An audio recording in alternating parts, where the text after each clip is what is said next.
Do you ever feel like the rat race of climbing the corporate ladder is draining every aspect of your joy, happiness, and fulfillment? I totally get it, as does our guest, Grace Owen. She will help us all understand why learning how to be happier is absolutely vital to our mental, emotional, physical, and spiritual health. She will also help us to ensure that we are not only helping ourselves, but our team members to flourish. She will provide us tips and strategies for creating psychological safety for your teams by anchoring conversations, learning how to listen more and speak less, and why and how to use pauses to find joy in your work. After all, less is more. Welcome, welcome, welcome to Shedding the Corporate Bitch, the podcast that transforms female corporate executives into powerhouse leaders by showing them how to shed the challenges and overwhelm, along with any fear, insecurity, self-doubt, and negativity holding them back. I'm your host, Bernadette Bose of Ball of Fire Coaching, bringing you powerhouse discussions each week to share tips, advice, and sometimes tough love so you create the riches in your work and life you deserve. Grace, welcome to the show. How are you? I'm good. How are you, Bernadette? It's good to see you. You as well. And I feel very calming looking at your background. It's very soothing and very relaxing. Oh, that's good. This was son's nursery 26 years ago, so that's why it's blue. Oh, it's beautiful. It is absolutely beautiful. And so as we get into this conversation, and I absolutely love this conversation about leaders needing to pause. And I'm one of those people. I mean, if I don't give myself some breath and some space, I'm miserable. So I love this whole conversation around, how pausing can make leaders much happier than all the chaos that goes on in the world. But before we get into all that, share with us a little bit about yourself, a little bit about Grace. Sure. As I was saying, I grew up in Atlanta where you live. And now I'm here in the Triangle in Cary, North Carolina for the last 26 years. I started my own business 20 years ago. Wow. And it was started as Savvy Marketing Group because I had served at a handful of startups. The last 3, I was head of marketing. And I had started my career in Fortune 500 companies and then moved into earlier stage companies. And then so the initial work that we did was marketing strategy. So very similar to the work that I'd done in-house. And then over the course of the years, a couple things happened. One was asked to help CEOs with their personal branding, helping them improve their executive presence or helping them to soften their really tough sides. And then I realized how much I enjoyed the coaching and wanted to make that a frontline offering versus this hidden thing. Because 15 plus years ago, it was not necessarily thought of as a good thing to have a coach. But right now it's like, oh, of course I have a coach. What happened was on our consulting side, clients were asking us to do things beyond marketing, like overall business strategy. Come in and do a strategic audit. Come and help us on our overall business, help us sell our business, help us. So it was marketing and beyond. So now my firm about 8 years ago rebranded to be called Savvy Growth. So helping companies, organizations, as well as the leaders in the organization be the best that they can be. Awesome. Well, and a lot of them, they need the help. They need the support. So it's great that they can have someone like you to lean on in order to help them grow, not only financially in the business, but also personally and professionally. So that's awesome. And so being that you're very familiar with the corporate Fortune, 500 level business, as well as the startups, which can be very stressful and, crazy and chaotic. What do you find to be the biggest challenges for leaders when it does come to them kind of finding space and breath and pause in their day in, day out versus, just kind of getting lost in all the muck that many, especially if they're ambitious and they're growing and advancing, they can get trapped in? Yeah. So there's always an endless number of things to have to do. there's always a fire to fight. There's always something that you need to attend to. And so it's often very hard for leaders to take time out for themselves for self-care, to pause. And it's hard for them to realize that that actually has ROI, taking the step. So it's often a natural instinct to take action, to immediately take action, and want to always sort of be like in nonstop whirl of activity. Right. And oftentimes just taking a moment to, if someone is saying something to you, like let's say in a team meeting, to pause and really listen.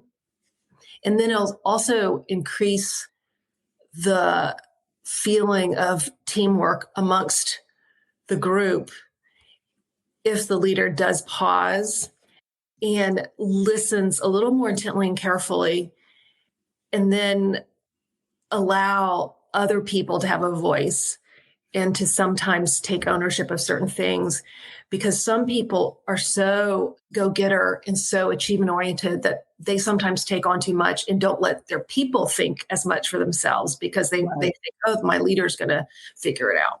Right. Right. No, and I used to be right there. So I could feel my heart starting to race. And then I'm like, okay, no, I just need to breathe because that's not where I live anymore. But you mentioned several things that I want to drill into. So first off, you said there's ROI in pausing. So Mhm. so help us understand what you mean by that and what that looks like, especially because ROI is obviously a benefit. So if they hear this ROI and say, "Wow, okay, so I can get more benefit out of pausing," what would that look like? Yeah, well, maybe if it's okay, I'll step back and look at the bigger picture of perhaps why I even went in the study and the overall why happiness in a workplace does bring ROI. And so many businesses now, if you look at the data, people are burnt out. The vast majority of businesses are. And it's a variety of reasons, obviously, because of COVID and stresses in the economy and in the world. And so people are leaving, they're quitting. If you have a happy work culture, work environment, you'll have people stay 4 times longer. They'll put in 65% more energy. They're going to be flourishing. So it's in life, it's happiness that creates success, not the other way around. So in our society, there's this thing called the hedonic treadmill. We're always nonstop looking for the next thing to achieve. But it's actually, if we're happy, then that's when our brain is the most open to being creative, to being the most innovative, to being the optimized. And that's when we can flourish the most. And so if you bring that analogy to the workplace, when people are happier, that's when you'll have a more successful company. And people want to be seen and heard. Mm, And by pausing as a leader, you can hear and you can see your people more instead of you taking up a lot of the airtime and taking action and having that whirlwind. right. Then you help your people be happier, to be seen and heard, and then they'll take more ownership. They'll have more things that they will innovate around, and then you're going to have more, that you'll have that ROI that you asked about. Yeah. And that makes perfect sense. So you said pause, meaning, listen more, so forth and so on. But what does the scope of pause look like? Because it's beyond just the listening, right? Slowing down and listening. So can you give us a day in the life of pausing as a leader? Yeah. So definitely it does include the literal, what I was saying, of pausing in a meeting. I think that in looking at a whole day, so I talk often with leaders about if they meditate, if they do things, they have some kind of ritual in their day that helps them to reflect. And many now are starting to add the 10 minutes or carve out the 10 minutes or so in their day to meditate. And it's something that I have thought about for years to do, and it was really, really hard for me in the beginning. I actually I downloaded the Insight timer, and it was a struggle to go beyond a few minutes, like under 5 minutes, but Mhm. building up to it and then just really, really being present. And that's what meditation really teaches you is to be present because the data shows that we spend the vast majority of the time worrying about the future or thinking about the past. And then Mhm. we can't be present and we can't be there for our people, whether at home or at work. Right. And so I think, first of all, in a day, I think it's important to carve out that time. And usually people, when they haven't done it, they think it's a waste of time. But then once they start doing it and once they get in the practice and seeing the benefits, they realize, wow, I notice when I don't have that 10 minutes in my day, how I don't have that ritual, that habit, Right. then it really makes me a little more stressed out. So I Right. think actually outside the workday, having that helps you operate the most effectively during the workday. Yeah. Sure. Absolutely. Do having a little more calmness about it and more thoughtfulness and therefore more respectful. Mhm. Everyone wants to be respected. Yeah. It's the Yeah. way you act, it's the whole way you carry yourself. And I think that's what is reflected and people will notice that. Yes. Yes. And do you really, let me ask you something from what you commented earlier on around, especially nowadays with the pandemic. Do you really see that it's any more stressful? Are they different reasons that people are stressful? But it's always been there's very, go getter, ambitious, aggressive, action oriented people who all have always needed to learn how to pause and reflect and slow down. And there was challenges 50 years ago as much as there's challenges today. They're just different. Or has the last several years added an additional weight? Yeah. So I think, of course, everyone's different. And for some people, they like the Zoom culture more because they think it can be more efficient. There's no commute time. They don't need to go anywhere and they can actually have more meetings and ask for more things to be done. Yeah. So for some personalities, they prefer the remote culture. And then for other personalities, they really, really miss the in person type of communications, reading in between the lines, reading more body language, and then being able to share more in that format and get to more of the meat of certain topics if they're in person. Right. It really differs per person. Yeah, so some people think it's better, some people think it's not. I think that companies should strive to have some form of hybrid so that they don't lose that human touch because I think you can't replace that. Sure.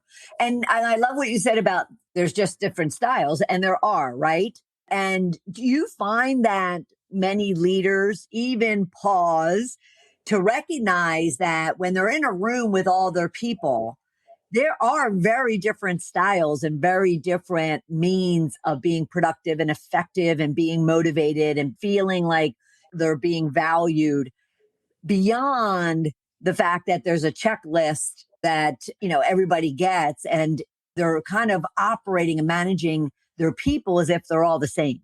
Mm-hmm. Do you find that at all? Yeah. So I think traditionally people were told you need to move toward what your boss's style is like because they're not going to change. That's sort of like the traditional mode of thinking. And it is true that it's really hard to change somebody, especially after they get to a certain tenure and age and years of experience.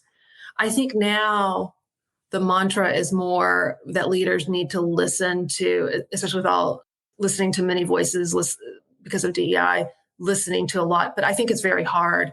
I think that people say that a lot, but they may not. It's hard for them to actually, it's easier to say the words. It's harder to actually reflect in action.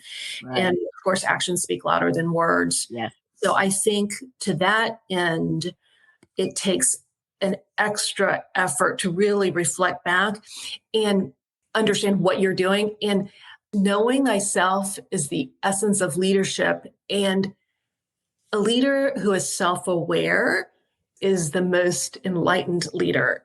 Mhm. And when I conduct 360s for clients, it can often be really career changing in the sense that they can have some ahas and realize, wow, I'm doing that. I have that impact on my people, and then think through how they're going to change.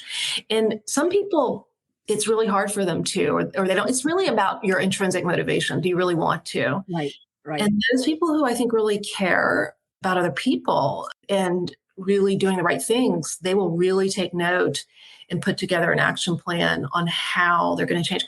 And then some people, you can't, I don't ever advocate someone to change their core essence and who they are and just the way they're wired. So it's sort of like realizing, okay, in this role, what are people feeling and thinking about my leadership? And then what can I do to change? And what things will just not, I can't be myself. yeah, right, So I right. think it's really good to understand yourself, and knowing yourself and how people view you is going to help you be a better leader. Right, right. And then at the same time, it also helps you to recognize that the other people, their people, they may not align or agree, but at the same time, if they used and really understood the other people's natural styles and essence, as I love that word, and essence, they can accept that, okay, well, this person does prefer remote, for instance, or does require a lot of like go getting, or one requires, stroking, the other requires direct talk. And so do you find that leaders also need to really tap into being able to observe and understand their people to find the best way that person, not them, that person needs to be drawn out and have their essence leveraged to the point where they're very productive and they do flourish, in your words? Yeah, I think that the leaders who take the extra step to know their people, even personally, their team will definitely take note and be like, wow, they take a personal interest. And so I think that asking that extra question about how are things going with your parent who's ill or whatever the situation Mhm. might be, and then doing that helps to understand the person and what you're saying as far as what they're like and what motivates them and how they like to communicate. Just knowing your people better, like knowing yourself, and then you're saying knowing your people, Right. that is, people take note because it's not the norm, it's more unusual. So leaders who take that personal interest, people take note and they comment on it. Yeah. Fascinating. Fascinating. And then because of that, and I love the whole focus that you have in your business in regards to people will flourish, leaders can pause and then even learn about other people. And then to the point where they then feel safe, their people feel safe in very even challenging times to broach a very difficult subject or bring up something that they don't agree with. So help us understand psychological safety and how that too works toward a very flourishing, a very healthy team and a group of individuals. hmm I had a big aha last year. I was back on campus in Boston at Harvard Business School at my 30th reunion. It was delayed a year, so it's actually 31 years. And I was able to be in the classroom of Amy Edmondson, who is the guru of psychological safety. She wrote The Fearless Organization. Yeah, sure, sure. And she talked about Project Aristotle at Google, which a lot of people know about. And the two things that, so for those who don't, it was a very, very extensive study that Google did because they were so interested in figuring out what makes the most successful team. What components, what is it? How many? What schools do they go to? What are their backgrounds, male female ratio, and all these different things? And they have, of course, so many analytical capabilities. So they poured through tons of research, poured through tons of their data. And what they found out was actually quite simple. It was two things. One, the two components were one, where everyone in the group was about able to have equal voice airtime. And the second thing is that people really could intuit how each of their teammates was feeling. And so this was the basis, it's psychological safety. And I had the aha that my first year at Harvard Business School, where I did not perform at my best at all, I felt very psychologically unsafe because our grade was largely based on our comments, how much airtime we had. And it was really hard for me to get a word in edgewise. And I did not feel safe. I did not feel like anyone in my section, well, I shouldn't say that for all my section mates who might be listening. This is controversial. I ended up writing about it, and there was quite a bit of debate. Some people privately wrote me and say, yeah, you go, girl. That's so awesome that you wrote about all the sharks in our section. And they also have this thing where I believe 5% are asked not to come back, and then 5% make Baker Scholar. So on either end, and then 10% make for honors. And so a lot of people are driven to be at the top, and people are paranoid. They don't want to be at the bottom, and everyone is really good. So it's not like the people at the bottom aren't good. They're just don't get enough as much airtime. So I was living in fear the whole time that I was not going to be able to get any airtime in, and I was going to flunk out. I actually wanted to leave. I was thinking about leaving. So I had this aha that, because I didn't put a package and a bow around what this I had. And so I ended up writing about it. And it was interesting because some people in my section wrote me privately and said, what are you talking about? Like they were against what I was saying. And then some people really applauded me for saying it. So, from being in the classroom of the professor who writes about psychological safety, about my experience 33 years earlier, because when I was a first year at business school. So it's always helpful when you can feel it in your own personal life, some theory. Right. And then, of course, I apply it to my clients. And so Google found out that the most innovative teams are such, and it's all because of the way your brain is wired, the way your amygdala works, because we're wired from our early days to flee if an animal is running towards you. And so a lot of work environments, there's some fear. And that fear makes your amygdala your brain not work as well as it could. And so when you remove that, that's when all the good ideas can come up. And that's what Google found out. And they poured through a lot of data to come up with that simple conclusion. So was your aha moment the fact that it was psychological safety, that you were feeling unsafe? Was that your aha moment? Or was your aha moment that you found how to circumvent what you were feeling, so you then were able to go on and be successful in, finishing and graduating? Okay. When I was at school, second year was a lot different. It was calmer, and you weren't I wasn't with my section. I just took classes that I wanted to take and was with different people. So I was outside of that scary environment. But as far as the aha that I had being in the classroom, so I write a weekly column and it's themed on happiness and leadership. And what happens is, since I'm on deadline every week for that, in my life, from taking my piano lessons to being in a classroom to wherever I am, I'm always keeping a list of topics that I want to write about. And then sometimes when I'm drafting my column, I have the aha. And I think for that one with Amy Edmondson, I love being in her classroom. It was so intense. She's such a good professor. She's amazing. And we had such good dialogue in the classroom. And then I read her book, and then it all came together. It just I think it's all these different pieces of being there, experiencing it, reflecting, writing, which processes. Because I was this week, I was sitting in with Teddy, my piano teacher, and we were processing something he was teaching me. And he knows now, because I mentioned him several times in my column. I'm like, that relates to business this way.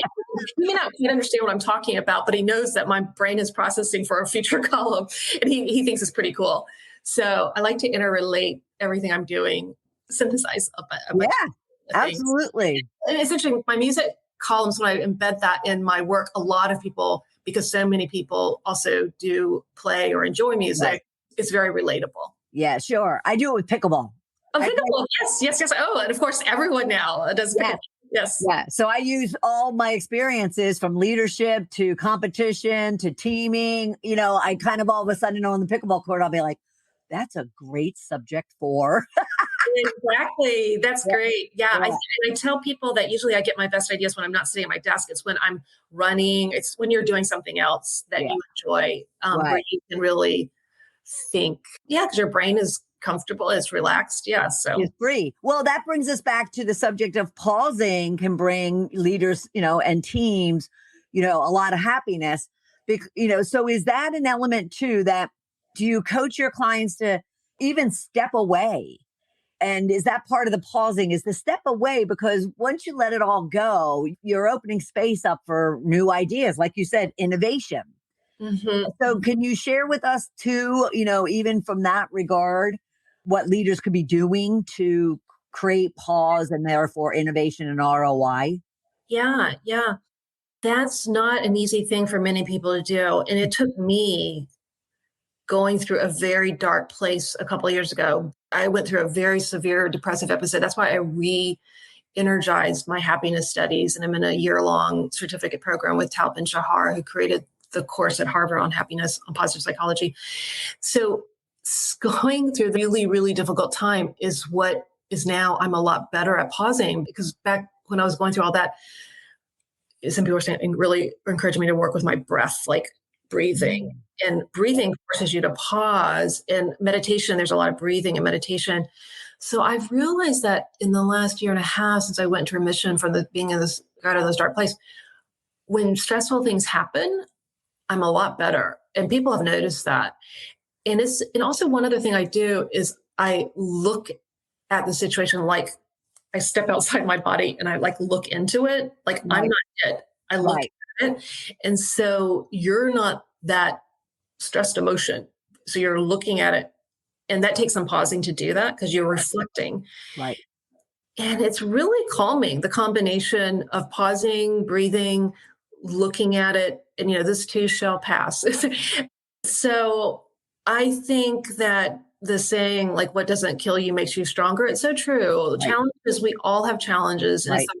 the toughest challenges that make us grow the most. I would agree. Yeah. And so I created this body of work called Happiness Works, like capital H and capital W, because I've learned that the science of positive psychology works, but it takes ongoing work. And why I love going to companies, organizations, and putting together programs on Happiness Works is because I know there's so many people who are in the place that I was a couple of years ago, in a dark place. And I really want to help those people. And then, of course, there's a virtuous cycle that what you teach, it's that I'm doing my work too. So it's a beautiful virtuous cycle. Right. Right. Well, and I've been doing this show for 12 years and, having a lot very not similar topic conversations, but the themes are often overlap. One of them being, why do you think, Grace, that it takes someone to be in a dark place, to feel a significant pain, to just kind of be at the lowest, point in their life in order to then kind of make a change and find that happiness? What is it about that? Which might sound, Your story was like that, right? Your story. yes, yes. Yes, it is. Yes, it is. Yes, it is. But why can't we get to the point where even young people or educate, the education system, what makes it so hard for us to proactively put the things in our lives and in place in our lives to where we don't have to get to that dark place in order to then realize these beautiful transformations that you're talking about? Yeah. So I think oftentimes a couple of thoughts. One is that until you experience something, it's hard to teach and want other people to have something better, because you read about suicide all the time. Until you are yourself suicidal, like understand what it feels like to be in that bad a situation, it's hard to want to go out and help people. I mean, you do want to, of course, like no one doesn't want to help, but once you experience, there's just a deeper thing. Also, so that was the first thing. Yeah, so sometimes you don't have to get to that point. And actually, happiness works. The whole reason positive psychology, the field of it, was founded 25 years ago is before, when Marty Seligman at Penn founded the field of positive psychology, he counted up the numbers of research studies that were done on human maladies. So this is all within the psychology field, because he was president of the American Psychological Association at that time. And then he counted up the number of research studies that were done on human flourishing. So this answers your question. And he realized that the ratio was a 21-to-1, human maladies versus human flourishing. And he thought it was high time to flip that ratio. Oh, He also found out that the incidence of depression had increased tenfold in the last 4 decades. He also found out that the incidence of the onset of the age of depression had been cut in half to the age 14, about a time when a student enters high school. And that was not a good trend. So he thought, instead of fixing things once they're really bad, and that's like when someone goes to that dark, deep place, right. instead focus on what helps people flourish so they don't get in that deep place.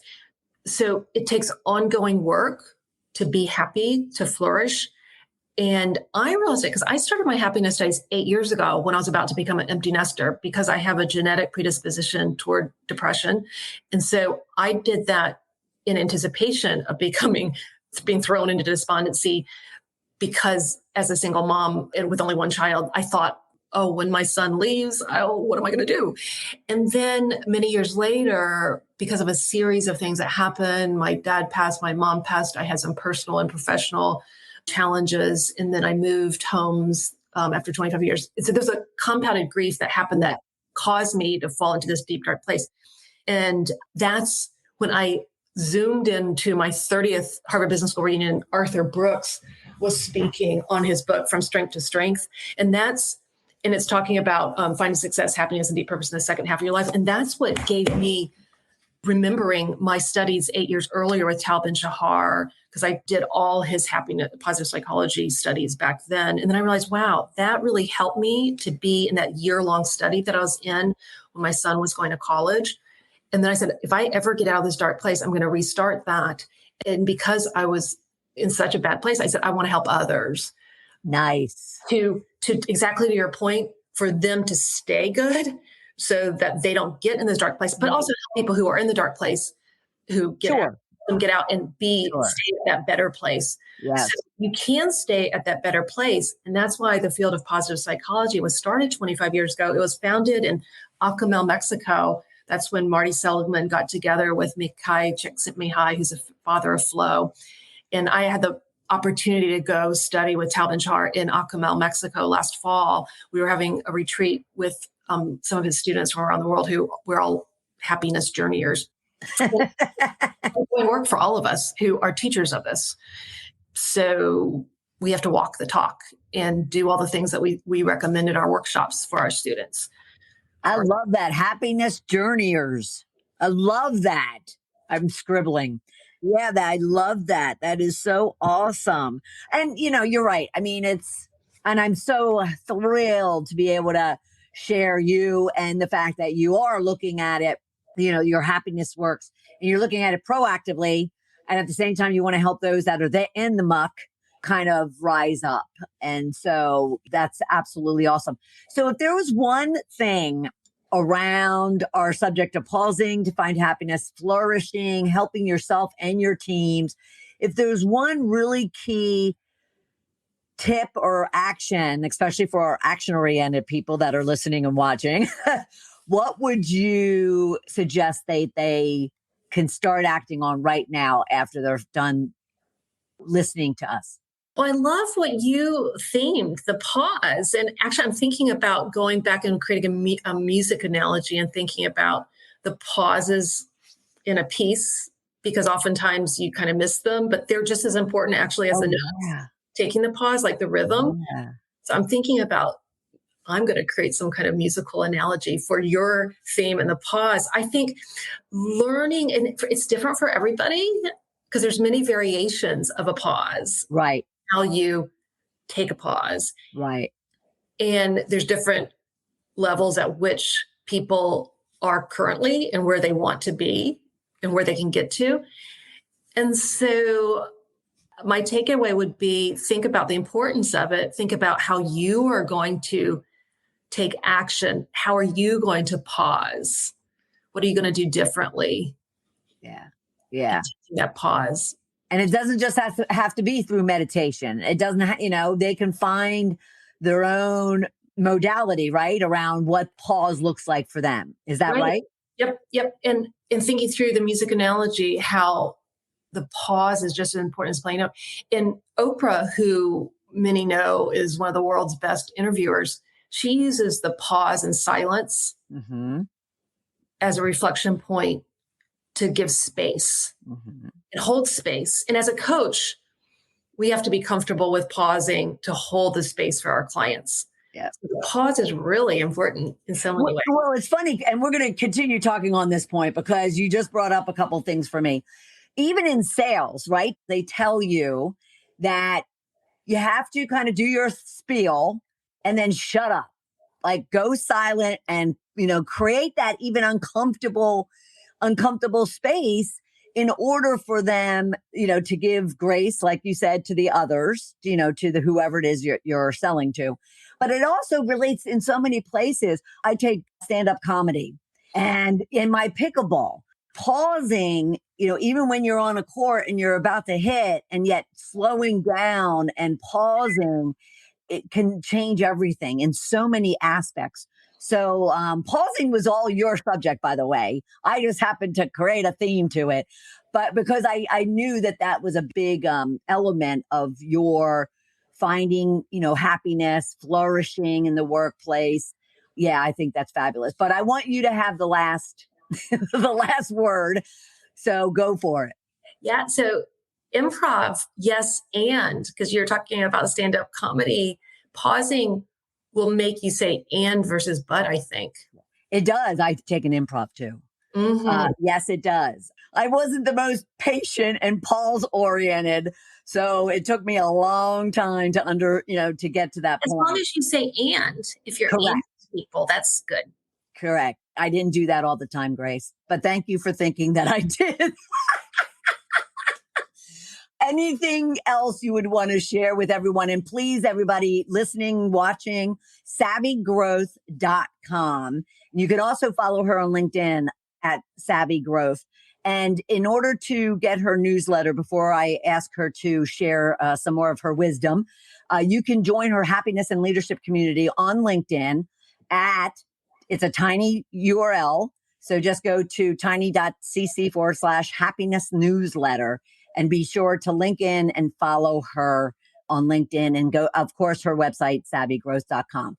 But what last wisdom would you want to share? Figure out what your pause is.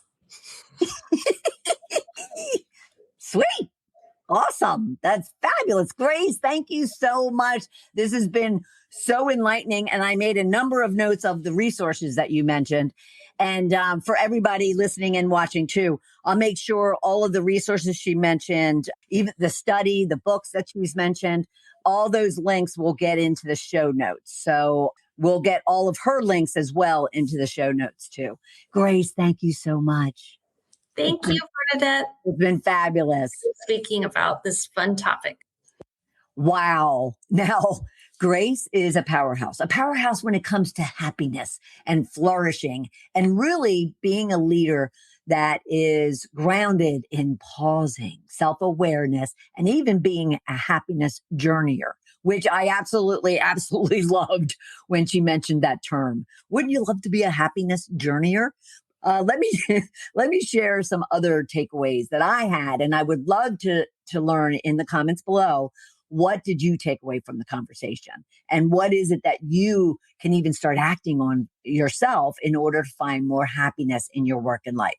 So some of the things that really resonated with me is the fact that people want to be seen and heard. And when they are, they take ownership and they open up the opportunity and the space for major creativity and innovation.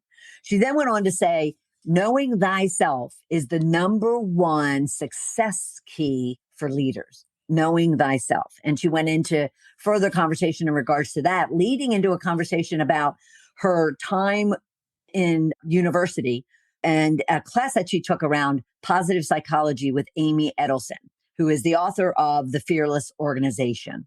So take a listen for that. And then she went on to really talk about the ROI of happiness.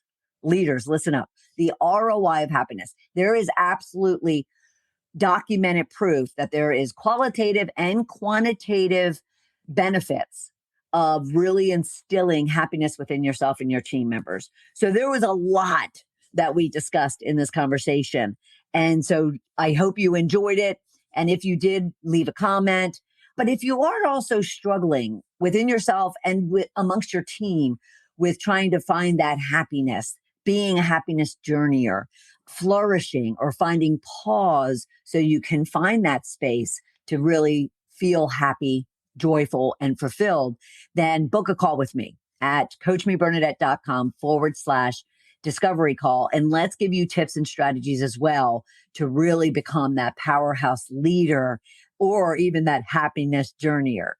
Until next time, thank you so much for being here. And I'll look forward to having you with us the next time. Take care, everyone. Bye.